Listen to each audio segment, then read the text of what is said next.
Thank you so much for inviting myself and Danny here today. It's always a pleasure to share our journey and our learnings with the next generation, and hopefully you will find that quite fruitful.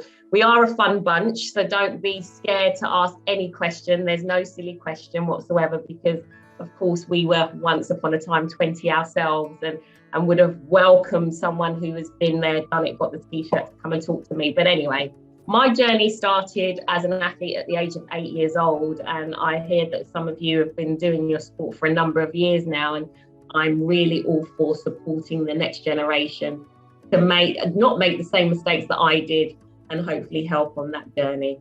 That if you want to be, for example, a great 400 metre runner, you've got to have the strength, you've got to have the endurance of a longer distance runner as well to get you through those finishing stages, as well as the speed of a sprinter. If you want to be an 800 metre runner, I had to have the endurance of the 15 and the longer distance runners, as well as the speed of the 400 metre runner.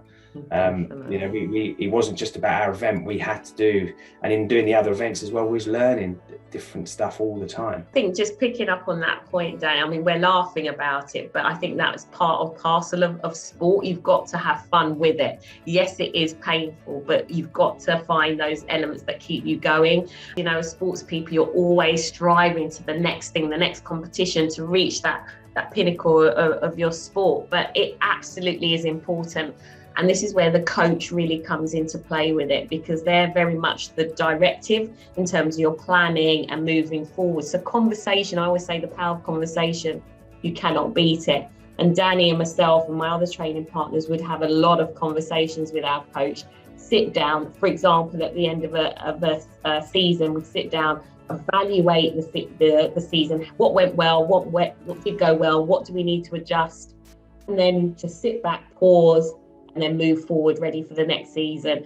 We would not take any disappointment forward with us, absolutely not, because that is just grinding and it just wears you down. We park it, put it to bed, and just look forward. So absolutely, it is really important, both mentally and physically, because if you're carrying that baggage with you into the next session, next competition, it's not going to help. Remembering that me and Donna probably lost more races than we ever won, right? So because you've got to learn to lose before you can learn to win.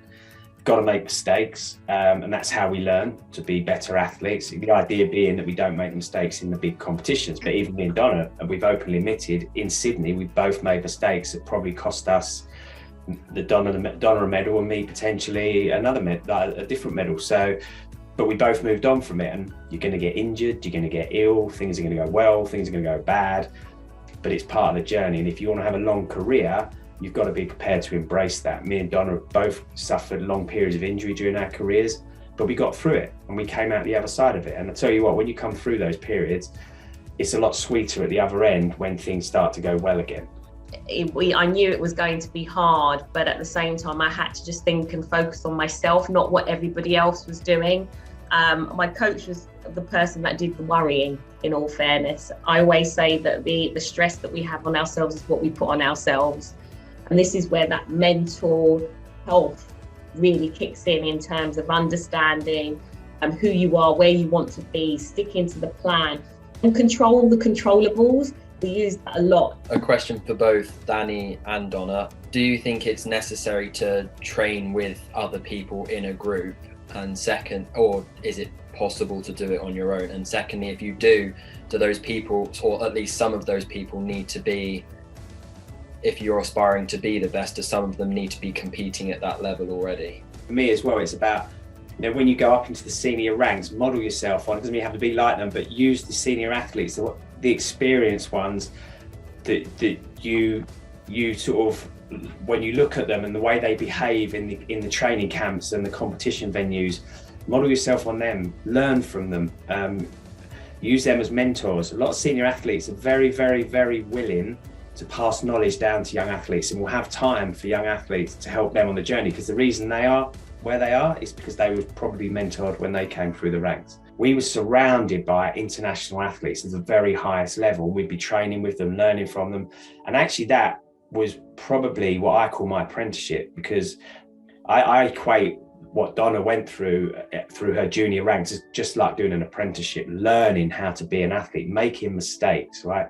Being a young person, and then when you first do your senior races, a young person in a senior athlete's world, you know, acting like a young person and very quickly learning that you have to be an adult when you're in the senior ranks.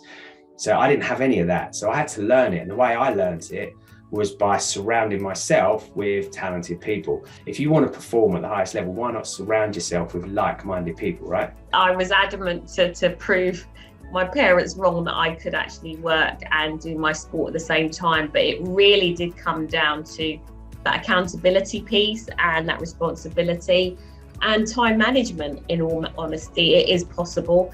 I think it was a blessing in disguise, in a sense, if things weren't going so great at work, I had my sport to take me out and offload and just put all my efforts into that. And likewise, if things were not going great in athletics, then I had my job to fall back on.